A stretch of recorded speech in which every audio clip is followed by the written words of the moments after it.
மேற்பட்ட பெண் விவசாய தொழிலாளர்கள் பங்கேற்றனர். சாம்பியன்ஸ் கோப்பை தொடரில் இந்தியாவுக்கு எதிரான ஆட்டத்தில் மோசமான தோல்வியை சந்தித்த பாகிஸ்தான் அணி மீது அந்நாட்டு முன்னாள் வீரர்களும் ரசிகர்களும் கடும் விமர்சனங்களை முன்வைத்துள்ளனர்.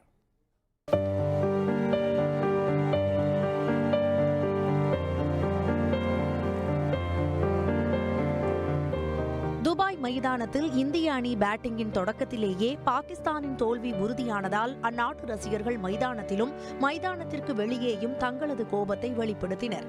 அதோடு ரசிகர்கள் பலரும் பாகிஸ்தான் ஜெர்சியை மாற்றி இந்திய அணியின் வெற்றிக்கு ஆதரவு தெரிவித்தனர்.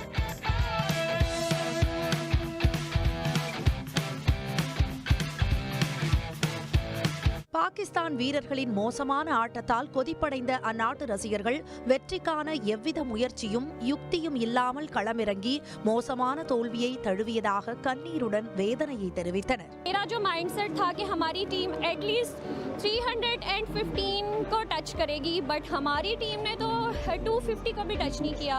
एटलीस्ट हमारी टीम हारी है तो कम से कम वो कोहली की सेंचुरी ना होने देते. वो बॉलिंग इतनी अच्छी करते कि अगर वो बैटिंग में अच्छे नहीं थे तो बॉलिंग के थ्रू 4000 रुपये की टिकट ली थी, वो भी नहीं मिल रही थी. हैदराबाद में गली गली मोहल्ले में तो ढूंढी हमने, 3-4 दिन लगे उसमें. ये क्या एक्सक्यूज है? वन डाउन का प्लेयर उसको अपने ओपन करा दे. बाबर आजम को कहीं भी खिला दो. विराट कोहली वो किंग है असल, वो से मैच जितवाए.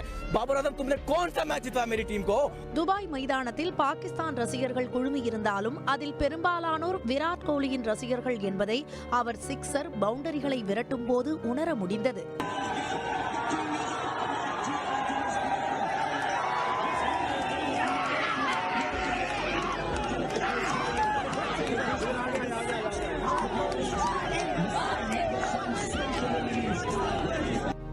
பாகிஸ்தான் அணி வீரர்களுக்கு திறமையே இல்லை என்பது வெளிப்பட்டுள்ளதாக சோயிப் அக்தரும் பாகிஸ்தான் அணியில் திறமையை தாண்டி திட்டமிடுவதில் சிக்கல் இருப்பதாக முகமது ஹபீஸும் தெரிவித்துள்ளனர்.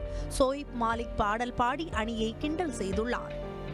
தில் கே அர்மான் में बह गए हम वफा करके भी तन्हा रह गए. ये एनालिसिस आपका? பாகிஸ்தான் அணியின் தோல்விக்கு அந்நாட்டு கிரிக்கெட் வாரியம் அணியின் தேர்வுக்குழு மீது விமர்சனம் எழுந்துள்ளதோடு அதனை கலைக்கவும் கோரிக்கை விடுத்துள்ளது. இந்நிலையில் பாகிஸ்தான் அணி அடுத்த ஆண்டு T20 உலக கோப்பைக்கு பல்வேறு மாற்றங்களுடன் தயாராகும் என்று எதிர்பார்க்கப்படுகிறது. ஆன்லைன் சூதாட்டத்தை ஊக்கப்படுத்தி சமூக வலைதளங்களில் ரீல்ஸ் வெளியிட்ட தம்பதி உள்ளிட்ட 6 பேர் மீது வழக்கு பதிவு செய்யப்பட்டுள்ளது. தமிழ்நாடு இணையவழி விளையாட்டு ஆணைய நடவடிக்கைக்கு உள்ளானவர்கள் யார் யார் பார்க்கலாம்.